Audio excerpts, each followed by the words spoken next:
Dr. Kambiz Mahmoudi, we thank you for spending this time with us and answering our questions regarding the evolution and application of telecommunication satellites. I'm sure our viewers will want to ask more questions. Let's prepare for them. Thank you very much. It would be my pleasure. At your service, sir. We will now continue with the second question and answer session. Our first question comes from Colombia. Colombia, go ahead. Hello. Muchas gracias. Buenos días. Thank you. Good morning. Our question is the following. What uses and applications does the new L frequency have? Thank you. Well, the L frequency we're talking about, of course, the satellite, as we said, that they are all sorts of the C-band, KU band. The L is the low, actually, band.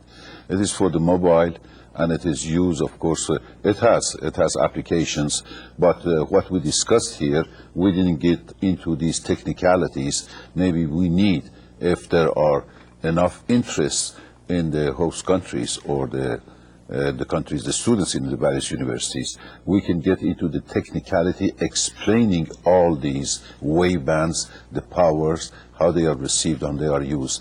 Definitely they're used, but that's for land, low mobile uses, actually. Thank you.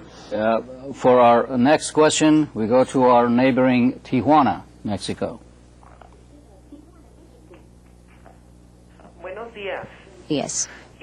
Dada la situación Given the económica economic situation and idiosyncrasies of Mexico, how could we access that kind of technology and highlighting them in the universities and colleges? Accessing technology and the cost of technology for colleges and universities. Well, I think that the esteemed listeners talking about the satellite, the usage of satellite. If you're talking about internet, the computer, of course, our friend the expert is here. But the satellite, of course, let me tell you, per capita, it is one of the cheapest means of delivering message from any part of the world to another part of the world. If you use telephone, for example, the one you use now, or in the old days, of course, they were sending, not old days, a few years ago, recording tapes. But if you just say that how much actually costs you to deliver 1 minute of information via satellite to a vast population, comparing to this one to if the telephone was used, for example. If you are 2,000 people, we need 2,000 telephone lines to talk to 2,000 people.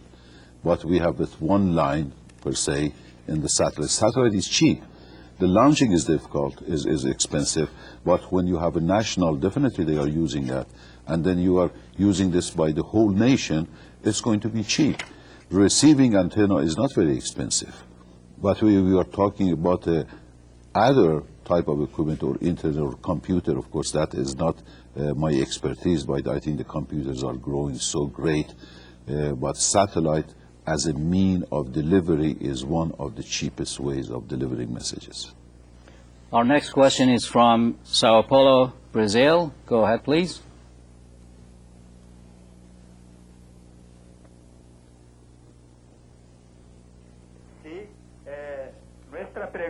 Question is the following. What strategies, marketing strategies, can Internet enable in the public relations and the Internet and the e-commerce and business relations? Business relations, Mr. Smith, would you comment on that, please? Por favor. Yes, I believe the question deals with business strategies and the images of enterprises and companies on the Internet.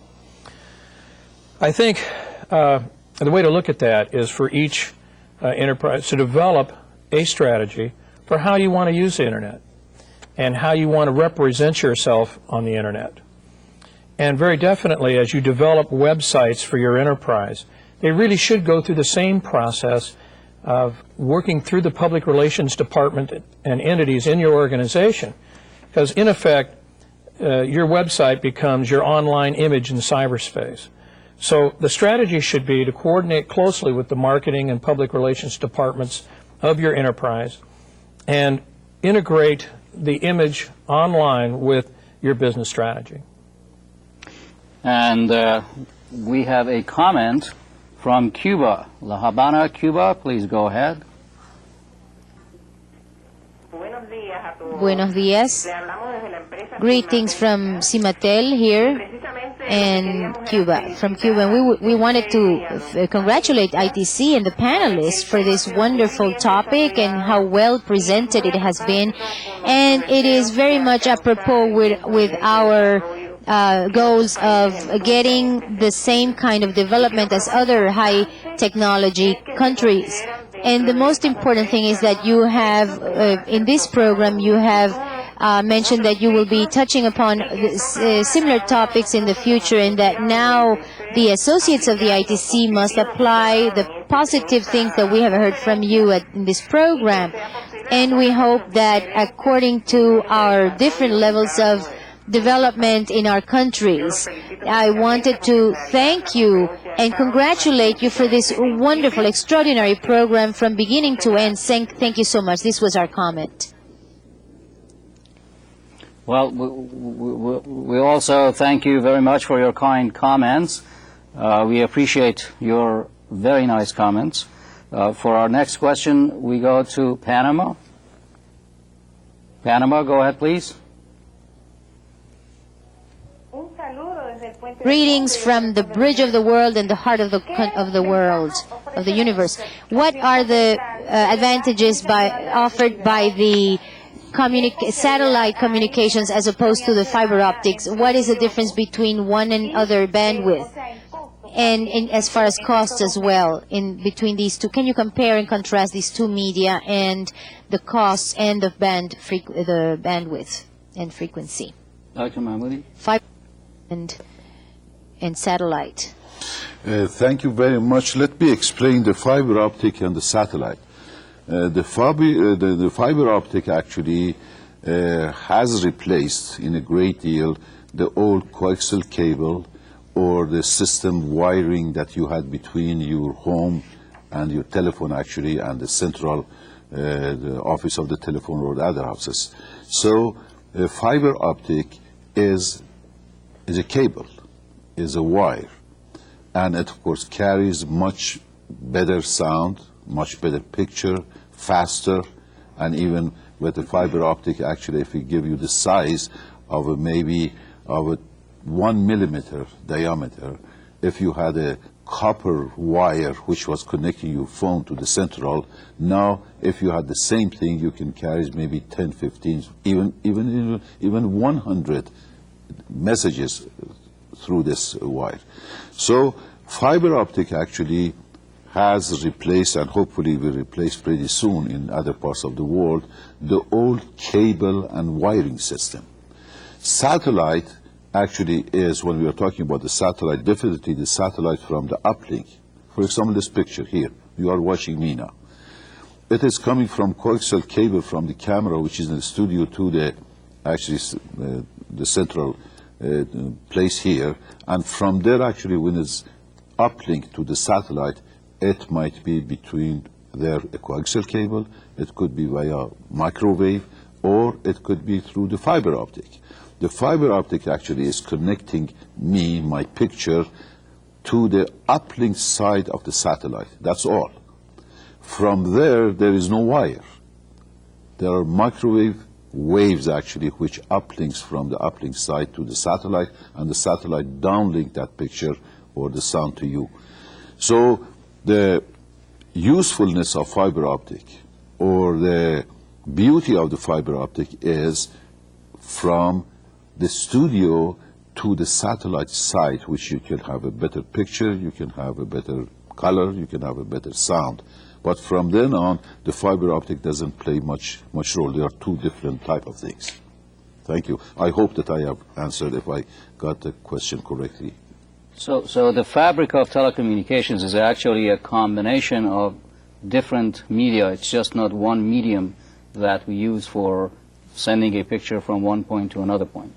Exactly, because this is just a fiber optic which is used plenty now these days, which is used also for the internet, actually using them when you have that one, when you have this advertised all over that if you want to get fast on the internet, what they do. These new systems, of course, I don't want to name them because they are commercial, maybe you shouldn't call them and name them here, but these are all fiber optic cables rather than the regular copper wires that you had. So the fiber optic actually is something that you use in the ground, but maybe here, of course, I can add. Nowadays, in the old days, let me go back, the cable, you know, the telephone and the cable, why do we call it cable? You know, in English language, the telegrams, mostly, especially in the United States, they call it cable. Because the message was coming from the cable, through cable. And the cable was actually, let's say, between London and New York. It was under the sea. It was an actual cable, or it was between the old days, between Bombay of India and getting to the England, when Great Britain was the big empire. So that's where the name cable came. That cable still, of course, now the new cables that I am aware, one of them, for example, between New York and Singapore to getting to Shanghai, this is actually a cable connecting United States or the whole America to Asia via fiber optic under the ocean, and that is, of course, another mean that delivery and connecting internet, computers, pictures, television.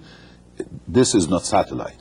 This is, of course, a different system, but this system is very expensive and only available in certain areas because the freedom you have in the sky for delivering a message is much, much easier, faster, and cheaper than going through the cable underground. Maybe that was the purpose of the person questioned. Thank you, Dr. Mahmoudi. We were talking about how fast technology changes.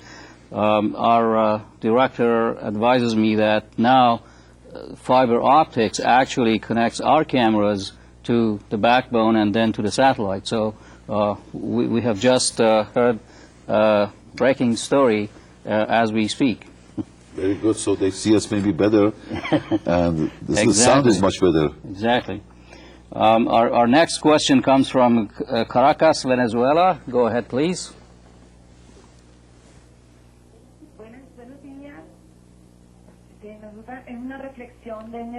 This is a reflection coming from an educator with regard to the conservative attitude, because people are a little bit afraid of being displaced by the robotics and technology and all that, and they think that the human resources will be replaced by this. What do you think?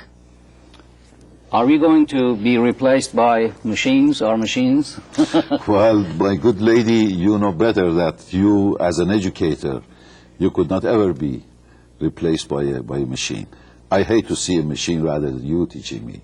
But as a human being, as an educator myself, I've been, so we better utilize, we better employ the new technology. We better use them before they were misused by the one who are not educators and imposing them upon us. This happened. Because if you are not volunteer, if you are not brave enough to go and utilize, for example, educational film, let's go back 50 years ago, when the 16mm film actually came to the classrooms. But the 16mm film were not made, actually, were not produced by educators. They were produced by the Hollywood people, or that was during the war, of course, they were made by the Department of War, or that time Defense, for that kind of education. We started to utilizing the same system, the same film in our classroom. In another word, we had to change our methodology to build something around the film that we have and teaching our classes like that. This was not right, this was not true. Some people, they have very bad experience with this one. But as an educator, then we learned that University of Syracuse actually was pioneering this one, Michigan State and even USC in California, to producing films with the help of educators. The educators became the producer and the director of the films. The same thing should be true, and it is true in television, and the same thing should be true for the messages that we put on the internet. If we do not get involved, definitely somebody else will do it and they will impose it upon us. But we will never be replaced by the machines. I'm sure of that. Hopefully not. Mr. Smith, how do you feel about this question? Well, I think this is a very interesting question, and in my personal experience, I've been asked that question many times. I think the way to look at this is for the educator to look at technology as a means of empowerment, to be able to broaden their reach, to reach more people, people that are disabled that can't attend their class from the homes, people who have to work. A mother with small children can attend the university from their home and participate in educational programs.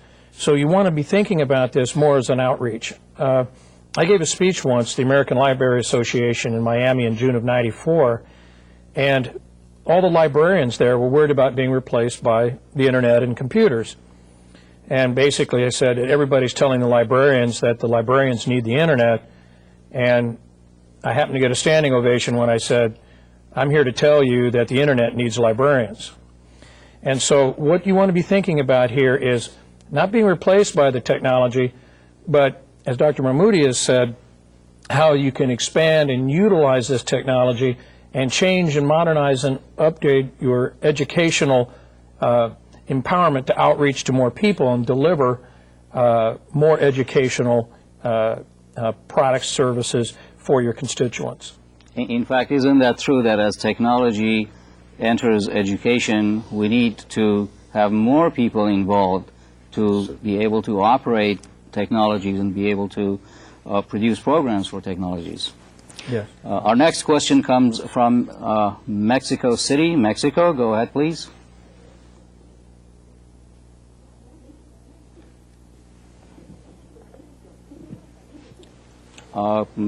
Mexico City.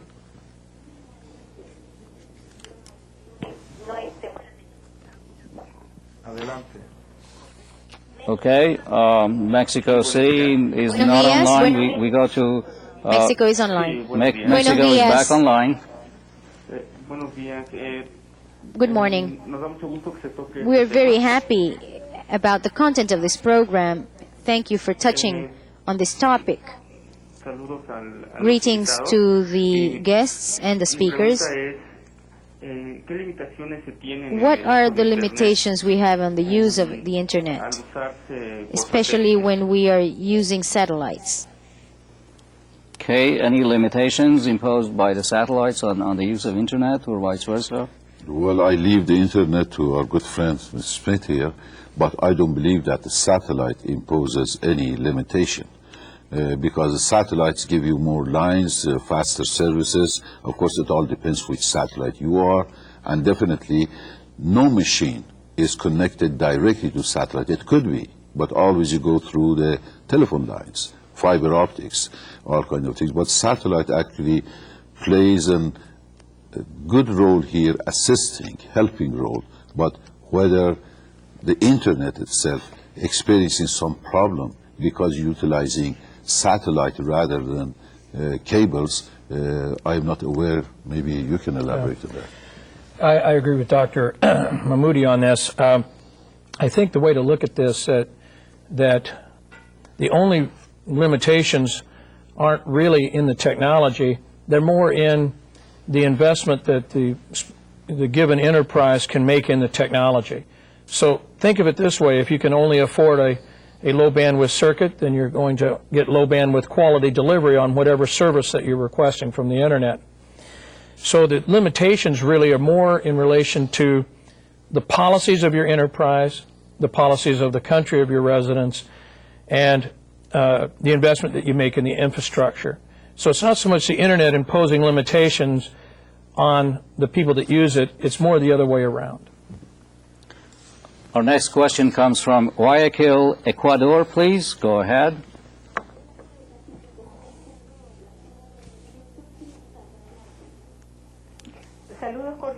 Greetings from this tropical country. Our question is, what are the improvements that are expected on the security issues for the internet? Thank you. You touched upon security issues. Mr. Smith, would you elaborate on them? Yes, there are several improvements that are under development right now by a number of private companies and national bodies that are working in the areas of standards and internet content. they really want to group them in terms of asset protection. There are improvements in the areas of firewall technology, which relates to access control on the internet. In other words, what users get to what systems or what applications. There are another class of asset protection is being offered by companies that sell data encryption and data protection technologies. These types of services, in effect, encrypt the data so that your credit cards and your identification information is protected. The third element of your asset protection relates to antivirus. As mentioned earlier about the love bug, it's very important that strategies be implemented in each enterprise to protect the users of that enterprise from internet viruses. And of course, last but not least, that the service centers or that you're utilizing for your web applications and so on have implemented protection of the information so that in case of a disaster such as an earthquake or a fire, that they're able to come back online with your information as it was prior to the disaster. So developments are moving forward on all fronts, and I think that as I mentioned, I think in my presentation, that it's probably worthwhile of another ITC seminar that focuses entirely on asset protection on the internet. That's a very large topic. Okay. Our next question comes from Lima, Peru. Go ahead, please.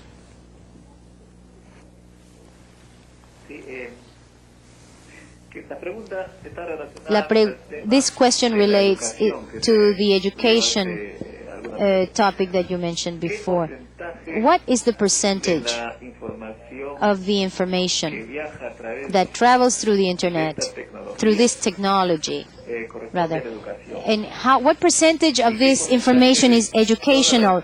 And what percentage of all that information that leaves, that is sent out, originates in the northern hemisphere? And what percentage of this information that originates in the south, what's the percentage? So percentage of information originating in the north versus the southern hemisphere. And what percentage of that is educational transmission in nature? Good questions. Dr. Mahmoudi, would you like to address that? Well, of course, see, we have to define education. We are speaking of the messages, of course, not the internet or satellite per se or what they are. But what you get when you go on the net, on the web, it depends of your definition of education. If you're talking about the general education, there is a lot. I could say a large percentage of what access that you have to internet are educational in one way or another. Of course, commerce is there, commercial, but those are also, you can get information. You can listen to any radio that you want. You can read the newspapers. If you read newspaper or you say that educational, definitely is educational, I could say a great percentage. But if you are talking about a structured academic type of education, like elementary, high school, colleges, unfortunately not much. And this must be taken by the universities or who are originating these messages. Okay, the last question that we can take is from Asuncion, Paraguay. Go ahead, please.